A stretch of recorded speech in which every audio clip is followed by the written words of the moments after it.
and tell us now then about your character, Malcolm. So I played Gemma's dad, Malcolm, and she sort of finds herself, she's pregnant, she decides that she wants to have the baby, but her mum's left the country, her sister's in jail, and she wants someone she can sort of rely on, but she doesn't have that, so she has to find her dad, and that's me.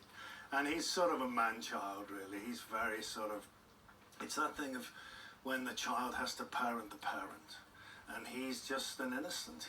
It's like someone's taken away the manual of life from him. He just doesn't know. He's been infantilized. He was a drummer in a band, and sort of everything used to get done for him, and he doesn't know even how to... Oh, Matt. You know what I mean? Significant eyes have now. But his was an unsuccessful band, I have to say. No, but so he's just lost, really.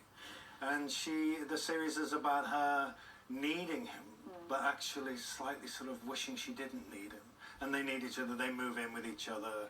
And it's about the sort of the trust and faith and love that they have for each other that grows in trying circumstances. But it's a big knockout comedy, really. So funny, so lovely, so tender. And you and Amy playing father and daughter, you're just fantastic together. What was it like for you working with her? It was just so wonderful, but the real nightmare we had was we made each other laugh all the time, you know, and there's nothing worse, I don't know, that thing of when you're on set and you're corpsing and laughing your socks off, and you look at the crew and they're all like, and that just makes you even more panic, you know, you feel like you're going to have a heart attack because they all want to go home at 7 o'clock. So it was that thing, if we started a scene at 6:30 in the evening, and it was a very funny scene, we were panicking in case the crew just hated us so much. But yeah, it was great. She's a wonderful actress, both comedically but also dramatically as well. And I just loved working with her. We really got on. But the whole team was great, really. Yeah. And lots of, actors often say that there's a bit of them in every character they play. Now, please tell us, David, there's not any of you in Malcolm or vice versa. There's one of my shirts. That's all I'm saying. There is one of my shirts there. But yeah, I think Malcolm he's that innocent thing. The thing as an actor is you can be treated as a child. You know, people are always saying, can you be here now? Can you go here? Your schedule is done for you, you know, those sort of things. So you have to be careful that you don't fall into that. And Malcolm has definitely had his life sorted out for him far too much. He doesn't take responsibility for anything. And I'm not saying I get connected with that, but I can sort of empathise with it a bit. Say no more. Understood. And obviously, David, you know, you're known and loved for serious dramas, but you do love doing these lighter roles too. Why is that? Well, it's just to make things differently. I've always tried to do different things in my career. I've done the comedy I've done in the past. I did Inside Number 9, which I loved with Reese and Steve, which was just fun, which I played a football referee, and I did a thing called Britannia, which was also quite out there but funny. And on stage I did Hangmen, which was Martin McDonagh's play.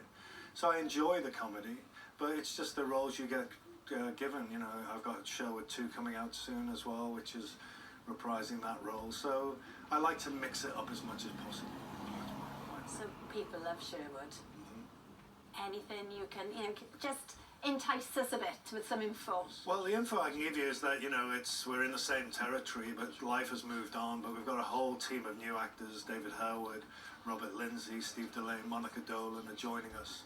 And, James Graham is one of our greatest writers, I think. He's certainly, he's done so much great work in the past. And he's adding this to this. It's the same sort of territory. It's about community. It's about the breakdown of community. It's about the pressures of us in a community to try and stay together and to stay collegiate, and sort of the forces that are at work against that, both on the streets but in government as well.